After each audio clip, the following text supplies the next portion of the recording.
Jogging tayo ngayon. Pang 2 linggo na tong Ramadan. Mag-10 na ng gabi.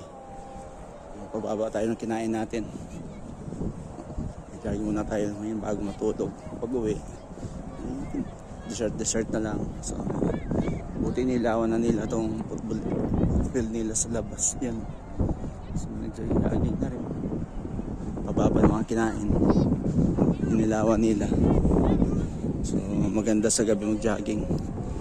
So, matalahin natin habang medyo malamig pa yung panahon.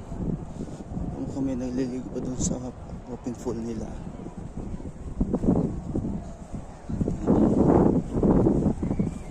Pagulong-gulo yung mga bata. So, ito siya. Hindi ito siya Bermuda. Artificial grass. Artificial grass ito. Yung para sa plastic.